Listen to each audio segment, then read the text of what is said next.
Halo semuanya, Assalamualaikum warahmatullahi wabarakatuh. Selamat datang di Deman Podcast. Perkenalkan, saya Anjani selaku moderator pada podcast hari ini, dan saya merupakan anggota dari UKM Divisi Mahasiswa Anti Narkoba Universitas Trisakti. Saya hari ini nggak sendiri karena saya ditemani sama Bang Jian Sabila dan Bang Wildan Arafi sebagai pembicara yang sudah bergabung di platform Zoom hari ini. Tanpa basa-basi, kita langsung aja ya sapa Bang Jian dan Bang Wildan. Halo Bang. Halo Sinta. Halo Sinta. Apa Halo kabar semuanya? Sinta Halo dan Demang. semua anak-anak teman yang ada di sini ya? Wildan. Iya, ramai banget sih kayak. Baik Bang, apa Ada kabarnya apa, nih Bang? Ada. Alhamdulillah baik. Alhamdulillah baik, puji Tuhan. Kok berdua sih Bang? Hmm? Kok berdua? Iya, kita kan stay bareng gitu. Oh gitu. Demi Deman Podcast ini ya. Iya, kita langsung sewa kamar. Oh, ngeri ya Bang. Ngeri ya. Enggak kasih itu konsepnya. Enggak, bohong. Oke, langsung aja kali ya Bang. Oke. Karena hari ini kan temanya peran penting manajemen waktu terhadap pencegahan penyalahgunaan narkoba nih. Gimana kita langsung aja tanya-tanya ke Bang Jian sama Bang Wildan. Sebelumnya nih, sekarang Bang Wildan sama Bang Jian tuh kesibukannya apa sih di pandemi yang serba online ini? Waduh. Sibuk banget, sibuk gak? Sibuk Banget banget, sibuk sih. nggak apa-apain. Iya, kayak menyibukkan diri gitu. Kayak soalnya kalau bener-bener gak ada kerjaan, terus pandemi gini, kayak nanti malah makin narkoba gak sih? Bang serius. Iya bener Iya. banget. Makanya nyibukin diri aja nggak sih Dan? Iya, pokoknya kalau kalian gak sibuk, sibukin aja. Iya, nanti makin narkoba lu. Nggak bohong. Itu kan bohongannya. Kalau yang Iya. benerannya, Bang Wildan sibuk apa nih? Bang? Iya, aku sebenarnya kan udah semester akhir di kampus, terus ikut teman, ini kan masih berjalan periodenya dikit lagi kan kita selesai, terus ikut organisasi juga kayak pengajar anak-anak itu, dan sekarang sama-sama Bang Jian organisasinya, jadi kita ngajar anak-anak gitu lah, yang kurang pendidikannya gitu. Wah. Jian gimana? Luar biasa banget nih Bang Wildan. Sebenarnya kesibukan gue sama Bang Wildan tuh 11-12 sama ya, Iya. sama-sama di Deman. Dan juga ikut organisasi sosial juga. Cuma bedanya kadang Wildan kalau malam minggu suka nyopet aja, kalau gue udah enggak. Saya sama kok. Sampingan ya Bang ya. Dia ngepet sih. Iya, kalau gue ngepet sih. Lumayan Gak tambah-tambah. bercanda. Biasanya kita bantuin Bang Aska jualan kopi sih. Oh iya nih. Oh iya, Bang Wildan sama Bang Jian belum perkenalkan diri loh. Siapa? Oh, jadi Oh emang belum ya? oh iya, Oh kita iya, astagfirullahaladzim. iya, kita as human. Oke, nama gua Wildan, jabatan di Deman adalah Kabir. Kabir itu ketua biro, jadi Kabir Humas atau hubungan masyarakat. Oke, kalau tadi Wildan Kabir Humas, gue juga Kabir juga, tapi di PPO atau pelatihan dan Iya, kayak kurang satu gak sih Kabir ya? Iya, Kabir coki. Kabir rasis, bro. Oh iya, Coba. namanya apa? Bukan. Apa? Cowok. Jadi gitu sih, tolong astagfirullah. Maaf, sensor aja, sensor. Ya Allah, gue ngomongnya kasar banget. Oke, Soalnya kan sensor. ada dua Kabir nih. Kita tuh biasa selalu kayak bertiga terus, Kabir itu. Sama Kanova, Kabir HNK. Iya, dan ketidakadaannya Kanova di pertemuan kali ini kayak ngerasa ada yang beda aja nggak sih? Dan? Kurang gitu ya Kurang. Bang. Ada yang Iya, ada yang kurang gitu ya. kurang. Kalau Sinta dari biro apa sih tadi? Sorry. Baru anggota sih Bang. Iya, dari Iya, biro. Biro HNK. Oh, HNK juga. Kenapa nggak humas? Tapi kan belum diseleksi lagi Bang. Oh gitu ya, dan nanti Iya. saja. Iya. PPO aja, PPO. Humas. Oke, lanjut ya Bang. Oke. Nah, kan Bang Wildan sama Bang Jian kan ini BPH nih ya. Pasti sibuk banget ya kan, sibuk. Karena banyak banget agendanya, pernah nggak sih Bang ngerasa stres banget buat ngebagi waktu, gimana sih harus ngerjain yang mana dulu gitu. Dan pernah nggak selama masuk Deman, Bang Jian sama Bang Wildan tuh dijauhin karena masuk Deman? Dalam sih pertanyaannya Dan ya. Tadi yang awal dulu deh kayak. Coba gimana tuh Dan? Kalau Tadi apa? yang awal stres gara-gara Oh iya. lo sibuk banget. Lo tuh orang sibuknya sesibuk itu gitu. Sebenarnya stres itu kayak malah kita suka emang kita bikin gak sih?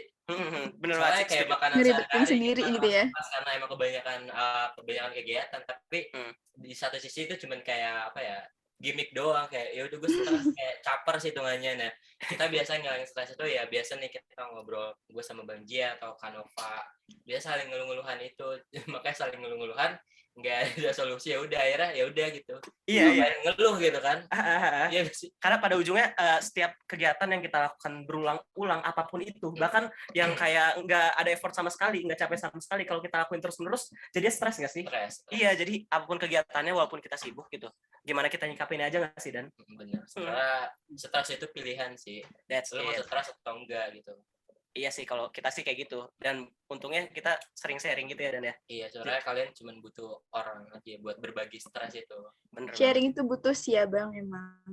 Iya, butuh banget. kita lagi sharing nih tadi Mm-mm. sharing room. sharing room. Terus pertanyaan kedua, tadi Sinta nanya 2 kali. Yang satu lagi pernah dijauhin nggak sih lo selama lo di Deman? Sebenarnya kenapa sih ada stereotype kayak gitu ya? Maksud gue nggak pernah ngerasa kayak gitu sih. Malah kayak kalau di kampus ya orang-orang tuh tahu Deman ya bagus gitu loh, nggak ada yang kayak Deman cepu kayak banyak kan yang mikir sampai sekarang bahkan ada yang bilang gitu stigmanya Deman cepu gitu. Padahal gue selama di kampus teman-teman deket gue teman organisasi lain nggak ada yang pernah kayak gitu sih kayak paling ya sibuk banget sih lo di Deman gitu paling gitu doang sih nggak pernah dijauhin. Mungkin yang dijauhin tuh bau kali. Lebih ke arah situ sih. Jadi ada aspek lain yang mendorong itu buat kalau ada anak Deman terus dia nggak ditemenin ya kan, ngomongnya gue nggak ditemenin gara-gara gue anak Deman. Iya. Padahal bau bro. Bau. Bukan karena anak Deman ya, tapi karena bau ya. Karena bau aja. Deman tuh apa ya? Bagus lah. Bagus. Karena jujur image-nya bagus di kampus. Nggak ada Deman, nggak ada kampus. Ada. Nggak ada kampus yang bersih narkoba. Iya. Apalagi kan Trisakti kan itu banget ya Bang, banyak omongan kalau Trisakti itu mahasiswanya banyak banget yang pakai gitu ya. Pakai apa? Iya, pakai itu. Barang haram itu loh. Iya. Iya gitu. Kita juga udah kirim-kirim sesuatu yang nikmat nih buat Bang Wil dan sama Bang Jian. Mungkin Bang Wil dan sama Bang Jian bisa langsung tunjukin atau review secara langsung kali. Boleh banget sih ya. Iya tadi siang. Tadi sore sih. Dia dapat kiriman nih dari tim Deman Podcast. Katanya ini kita dikasih ini. Apa sih? Coba. Sasana kopi. Kelihatan nggak teman-teman? Ya, gak kelihatan Bang. Ya, kelihatan. Ya, sama kayak background-nya ya, warnanya. Iya, karena ini kopi juga jadi intinya sama lah warnanya. Ya, demi Sasana Kopi kita bikin background warna kopi. Karena disponsori Sasana Kopi. Sasana Kopi. Ya. Jadi nyambung gitu ya, Bang. Emang tim Deman Podcast ini niat banget ya. Tapi ya apakah dong. seniat rasa dari Sasana Kopi ini sendiri? Seniat si barista bikin kopi. Ya, kita coba dulu kali ya. Moment of truth.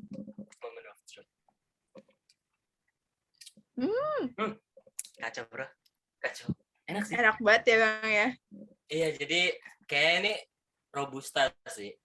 Arabica dong. Oh iya. Masa kopi kayak gini lu gak Robusta bro? Sorry maksud gue Arabica. Oh iya, karena kebanyakan coffee shop tuh makanya Robusta kan, dicampur Arabica. Kalau nggak house blend itu kayak Chinese gitu. Sedangkan kalau dia nih kayak pure Arabica. Pure Arabica semua. Dan biasa kalau kopi-kopi lain tuh kayak ya udah kopi campur susu ya udah blend nyatu gitu.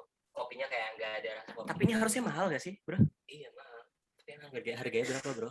Harganya berapa sih? Ada yang tahu nggak? Tapi kayak kita cek aja dulu kali ya Sasana Kopi. Oh Gue pernah iya. lihat bro Wildan Buat... di Galaxy. Galaxy mana? Bima Sakti tah? Astagfirullah, maaf. Nanti kita cek aja kali ya di GoFood. Iya. Buat teman-teman yang mau pesan Sasana bisa langsung cek di GoFood aja. Lokasinya ada di Bekasi. Enak banget parah. Oke. Minum lagi. Minum dong Bang. Oke, thank you Sasana. Kopi baru deh siap buat ditanya-tanya sama. Gila. Anjani. Seger lagi ya Bang ya. Udah seger ya. Kita, langsung naik gitu. Iya, live sampai subuh pun bisa gitu. Kenceng banget. Mantep banget. Paling Anjani yang nggak bisa. Iya. Makanya Anjani beli Sasana Kopi. Oh iya. Ini langsung OTW order nih Bang. Oh gitu, oke. TKKM. Iya. Tutup ya. Udah lah. Besok lagi Anjani ya, nggak apa-apa ya. Iya, nggak apa-apa. Oke, ayo kita lanjut yuk. Nah,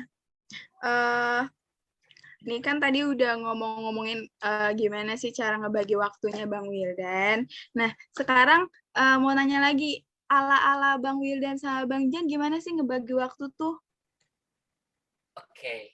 ngebagi waktu tuh dan waduh, siapa dulu nih yang ditanya? Ngebagi waktu antara waktu kuliah sama waktu organisasi tuh gimana jadi biar nggak bentrok gitu lah Bang. Oke. Oke. Gue dulu kali ya. Boleh. Kalau gue tuh sebenarnya jujur manajemen waktu gue tuh sangat kurang banget, sangat kurang. Apalagi gue notabene orangnya pelupa banget dan gue tuh sepelupa itu. Dan jadi kayak apa ya? Kalau gue ada tugas atau ada sesuatu kewajiban yang harus gue lakuin, terutama dalam waktu dekat ya, pasti itu gue notes di HP. Jadi notes HP itu benar-benar ngebantu gue. Dan dalam bagi waktu, gue tuh nentuin skala prioritas. Prioritasnya nilai dari mana? Satu dari urgensi, dua dari waktunya itu. Dan kalau dia yang mau mepet itu gue masukin prioritas paling utama gitu. Dan yang utama juga karena kuliah itu tetap yang utama ya, walaupun organisasi juga penting banget, tapi kuliah itu yang pertama karena tanggung jawab lo terhadap orang tua lo itu dengan nilai kuliah lo yang bagus. Nggak kayak lo kuliah doang tapi organisasinya lo jadiin second layer, nggak. Kayak kan sama-sama kewajiban gitu. Kalau lo gimana tuh Dan? Iya benar sih, semuanya kayak di-put di same layer gitulah. Tapi kita tahu tingkat urgensinya dan prioritas sih, baik lagi ke saat prioritas juga, karena ya tujuan kita masuk kampus kan belajar. Jadi berarti prioritasnya adalah ngampus gitu. Terus dari kampus kita punya organisasi kan, berarti itu ada di layer 2. Dan misalkan kita masih kurang apa ya organisasi, misalkan kita kayak gue masih punya waktu kosong deh, terus masih mau coba ikut kegiatan lain, itu bisa banget. Dan sorry gue sebenarnya nggak cuma masalah manajemen time sih, lebih ke apa ya, dari tingkat emosional kita juga diatur, karena kadang sebenarnya kita punya waktu banyak nih, cuman karena kebayangnya kegiatan itu banyak, jadi seakan-akan kita disugesti kayak waktu gue nggak cukup gitu. Sangat waktunya, kadang emosional kita yang berpikiran kayak gitu sugesti sih. Iya, sehingga emosi kita yang batasi kreasi kita juga nggak sih buat berkembang gitu. Dan gue biasanya untuk apa ya, biar semua kegiatan itu berjalan lancar, tahu skalanya juga dan tahu timeline dari semua kegiatan sih. Makanya baiknya adalah ketika lo ngikutin semua kegiatan atau bahkan ngampus kan, itu kan ada jadwal udah pasti kan. Kalau kampus udah pasti ada jadwal dari KRS, kemudian misalkan lo ikut Deman dari awal tuh ya kayak punya apa ya, program dan ada timeline-nya juga, dilihat dari situ paling ya. Mungkin kadang kita punya program dadakan dan itu juga harusnya emang di-start dari seminggu atau hamin berapa ya. Tapi emang nggak bisa dipungkiri juga banyak yang sering bentrok juga pada akhirnya. Gimana pun kita mencoba ya, ujungnya pasti bentrok. Pasti ada bentrok juga. Dan solusinya adalah ngopi. Iya, ngopi apa? Sasana kopi. Tapi benar, biasa kan kita ngejar deadline nih, misalkan kita bikin proposal program dan besok harus nyerahin proposal ke gedung M, biasa ya kita harus bergadang, nge-zoom bareng teman-teman, bareng teman sebiro, ya paling itu ditemenin kopi sih yang harus. Ya kayak ngerjain tugas kuliah juga pada umumnya. Ya, intinya banyak kegiatan itu perlu banget di usia kita sekarang. Malah itu kayak nge-push kita gitu buat apa ya, itu walaupun dipaksakan kita banyak kegiatan, cuman seenggaknya kita di-push gitu, dan hasilnya tuh outputnya bakal baik ke kita nanti, biar pas kita udah di dunia kerja atau dunia emang yang sulit, banyak pressure, kita bisa lah ngaturin. Karena tantangan generasi kita di dunia kerja kedepannya pasti berat banget loh, Dan jangan kalah sama asing. Apalagi SDM Indonesia itu bagus banget sih menurut gua, apalagi di generasi kita ya, milenial itu sumpah nanti emang bener ada Indonesia emas sih. Ya, itu generasi kita. Indonesia emas. Apa namanya? Bonus demografi. Kalian udah tahu belum bonus demografi itu apa? Itu apa sih, Bang? Jadi, apa tuh Bang Jia? Lempar lu ping-pong. Jadi bonus demografi itu adalah keadaan di mana suatu negara itu berada di usia produktif di atas 70%-nya ya. Iya. Dari jumlah penduduk. Jadi 70% jumlah penduduk Indonesia itu berada di usia produktif kira-kira di 2000 berapa? Bang Wildan? Iya, 2030-an lah ya. Iya, 30 kalau nggak salah tahun Indonesia merdeka, berarti 2045 dong. Kan merdeka 1945. Oh gitu ya, 2045 ya. Berarti di bonus demografi. Nah, dan itu tantangan kita berat banget teman-teman. Jadi kita tuh harus bersaing sama orang-orang lain yang kayak punya skill yang luar biasa juga nih. Jadi kita harus emang nyibukin diri walaupun kita sekarang capek banget nih. Tapi capek itu bakal bisa dibayar bakal bisa dibayar lah kalau kedepannya kita bisa bersaing sama orang-orang lain gitu. Apalagi kayak ada MEA gitu kan. MEA atau MEA Masyarakat Ekonomi Asia. Jadi itu udah kebuka banget gitu nantinya kita bakal ya udah mereka masuk ke kita juga harus mulai global lah. Nggak cuma di Indonesia aja tapi kita bisa berkarya di luar gitu. Makanya kita harus bisa ngasah potensi Dan diri itu tuh kita ya. banyak banget tantangannya untuk menuju Indonesia Emas itu. Salah satunya adalah narkoba. Yes, bukan kopi ya. Bukan kopi. Oh, kirain kopi lagi. Kopi penunjang. Oke, penunjang narkoba. Bukan, iya penunjang untuk kita nggak ke narkoba karena ada kopi yang enak gitu kan. Oh, iya Kenapa sih. kita harus narkoba gitu? Apalagi lo cari gak sih? Ya Allah. Kalau ada kopi yang seenak ini, kenapa lo harus makan narkoba? Iya, Bro. Kalau butuh cuma ngoplay atau ya senang semalam bisa ngopi gak sih? Ngopi aja. Ngopi aja ya Bang, lebih sehat juga narkoba, lagi. Apa banget ya sih? Iya, saya Say no lah ya, to drugs. Oke, lanjut nih Anjani, apa lagi? Iya, jadi organisasi itu penting banget ya Bang ya buat ngasah soft skill kita karena buat masa yang akan datang gitu kan. Bener banget. Nah, dulu abang-abang nih pernah nggak sih punya teman-teman yang pecandu narkoba gitu? Pada jujur nih. boleh sebenarnya apa ya? Ini pengalaman yang jelek banget sih seumur hidup gue. Jadi gimana tuh? Sebenarnya gue tahu punya teman yang pecandu atau pemakai itu kayak baru masuk SMA gitu. Baru masuk SMA, lu diajak main ke rumah temen lu, lu diajak ke kamarnya, terus dia buka lemari, dia punya ganja banyak. Oh gitu? Temen lu bro? Iya, sumpah. Sumpah. Itu pertama kali gue punya temen dan reaksi gue tuh kayak gimana menurut lu? Kayak, ganja gitu. Oh bukan? Enggak, karena dulu tuh gue belum tahu ya narkoba. Ya gue tahu narkoba ya udah narkoba dari itu bahaya dan ketika gue dihadapin sama itu secara langsung dan teman gue make, gue nggak bisa apa-apa gitu kayak I have no words gitu. Terus gue nggak bisa ngebilangin dia karena emang pengetahuan gue kurang banget. Gue ngebilangnya tuh gimana kayak, lu makan narkoba. Gue bahkan nggak bilang itu gitu kayak ya udah itu kayak ya udah lu. I see. Iya, gue paham sih. Karena lu nggak teredukasi juga nggak sih? Iya, penting banget karena ya Allah nggak cuma dari tingkat pendidikan tinggi aja kita harus tahu banget narkoba itu apa aja, tapi mulai sedini mungkin sih kalau bisa, tapi ya SMP lah. SMP average-nya segitu lah. Sebenarnya dari SD juga bisa sih kan, tapi tergantung gimana cara penyampaiannya nggak sih? Sosialisasi kita. Sehingga bisa kita salah malah dia tambah penasaran. Kayak gimana? Iya bro, kalau kayak gitu gawat juga ya kan? Iya, gitu sih pengalaman gue punya teman. Dan nggak lama emang efeknya tuh kelihatan banget. Ya akhirnya dia di pertengahan kelas 10 itu dia langsung keluar. Nggak ada apa-apa sebenarnya di sekolah nggak ada masalah karena ya gue nggak tahu di rumahnya ada masalah apa, tapi dia pemakai udah keluar gitu. Emang udah nggak bener deh dunia. Sampai sekarang dia bahkan belum lulus SMA. Sampai sekarang? Iya. Sampai sekarang Bang? Pindah sekolah terus. Ya mungkin itu ya salah satu efeknya.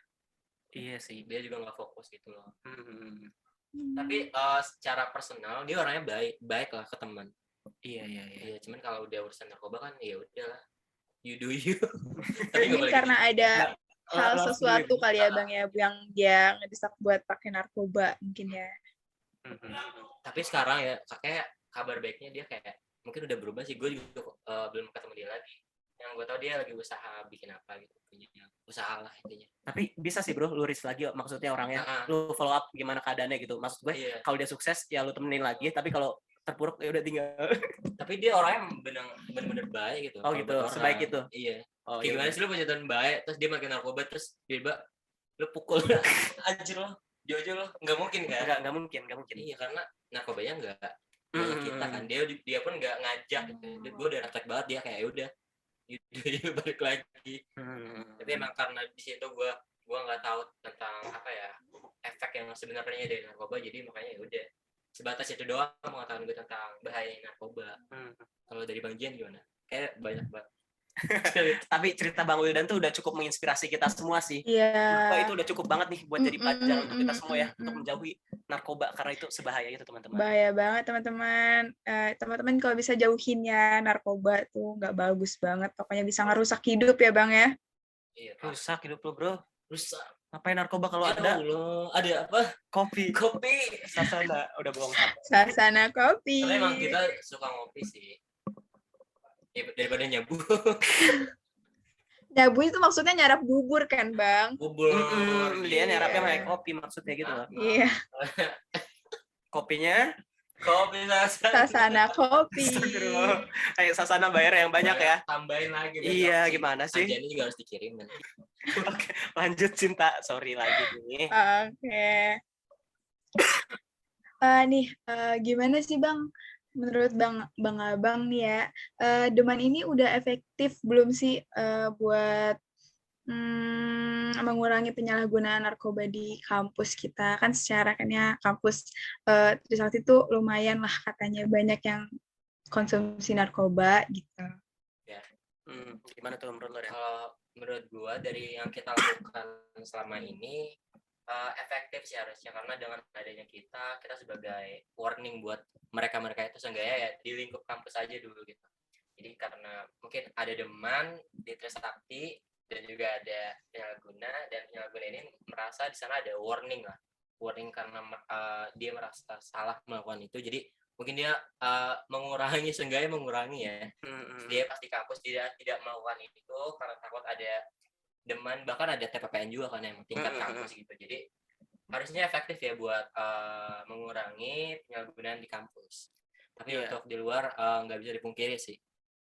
Mungkin terjadi. Tetap mungkin terjadi ya. Di kampus pun sebenarnya masih mungkin terjadi. Cuma banget. dengan segala upaya yang udah kita lakukan ya, kayak sosialisasi yang udah kita lakukan, kita harap sih bisa minimalisir lah setidaknya gitu. Karena dengan adanya organisasi Deman itu sendiri sudah mewujudkan apa ya, kayak itu salah satu bentuk kebudayaan kampus. Dan kita juga nggak sih untuk memerangi penyalahgunaan narkoba, khususnya di lingkungan Trisakti. Gitu sih Sinta. Iya, gitu. Tips and trick nih Bang, biar kehindar dari narkoba tuh gimana? Soalnya kan marak banget ya narkoba tuh ya sekarang. Jadi menghindari narkoba, misalkan ada narkoba di tengah jalan, ya, kita menghindar.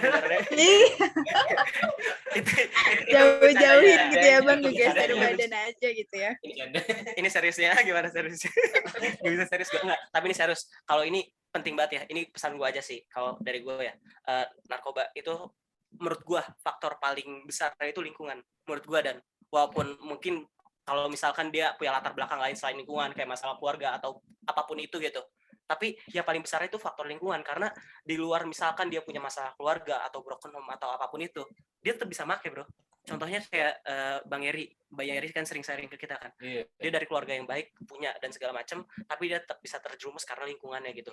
Jadi lingkungan itu mempengaruhi. Sekali kamu ketemu lingkungan yang mereka pemakai gitu, mungkin pertama-tama lu bisa kayak jaga diri lo gitu, kayak bisa namain diri lo dari narkoba itu. Tapi saat ada kesempatan gitu, saat diri lo sendiri lengah dan lingkungan lo udah mendukung, itu lo udah bahaya. Dan kalau saran gue nih, ini gue bener-bener ngomong serius, kalau lu nggak pernah ngerokok, kalau lu nggak pernah minum, lu nggak usah ngerokok, lu nggak usah minum.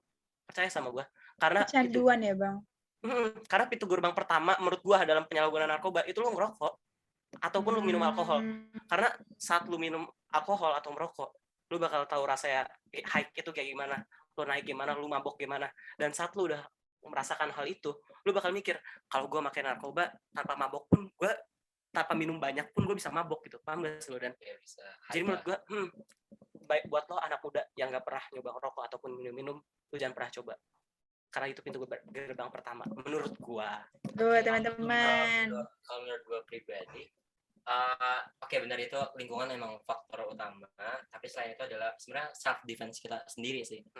Tameng kita sendiri, karena kalaupun emang dari lingkungan kita ngaco atau rusak, tapi kita udah dididik sejak kecil atau dari kita sendiri yang punya kemauan atau keinginan menolak, menurut gue itu bisa gitu. Jadi emang harus diatur. Selain lingkungan, ya lingkungan kan nggak bisa kadang nggak bisa kita juga nggak bisa milih lingkungan.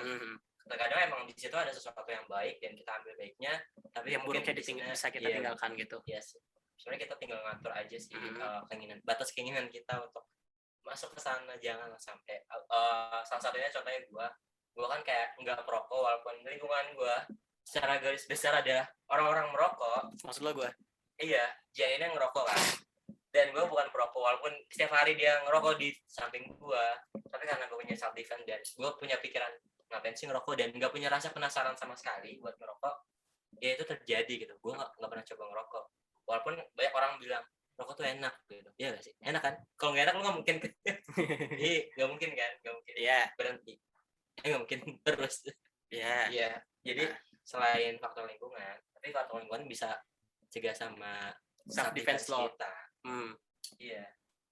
Iya, tapi sometimes saat self defense lo lengah nih, karena selama ini kan lu masih stay sane ya, dan ya kayak lu nih masih sadar aja, lu belum ada di jangan dong. Iya, jangan sampai, maksud gue jadi saling ngimbangi aja lah.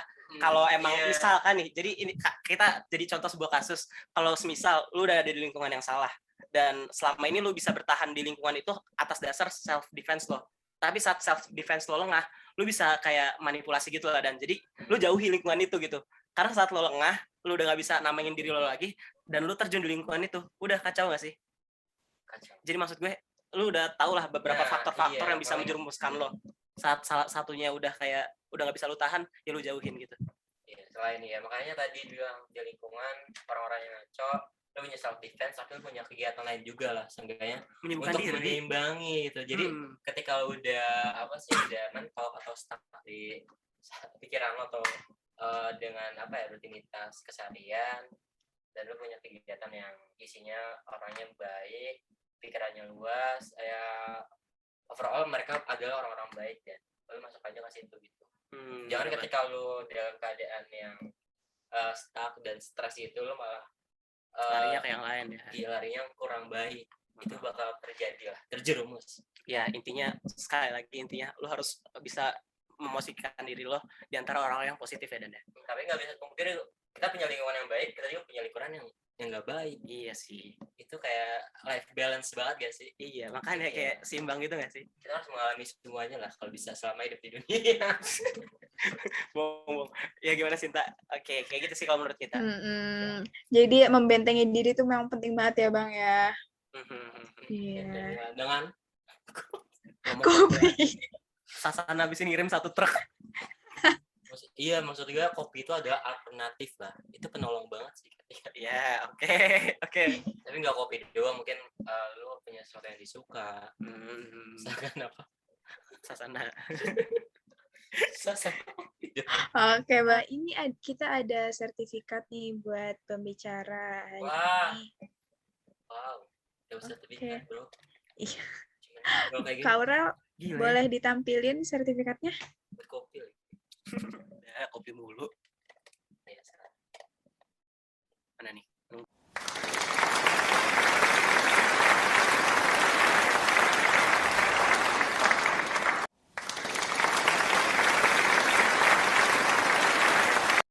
Nah, kita kayaknya udah bincang-bincang udah setengah jam lebih nih ya Bang ya.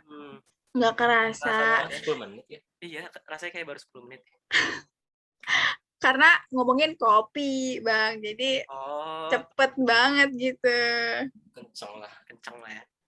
Oh gitu, oke. Udah, mau closing. Oke. Langsung closing aja ya Bang ya. Oh gitu. Oke. Pertanyaan ada 24 ya? Iya. Gue kira semua yang mau ditanyain enggak, Bang? Enggak, banyak banget Bang kalau semuanya. Oke, langsung closing aja.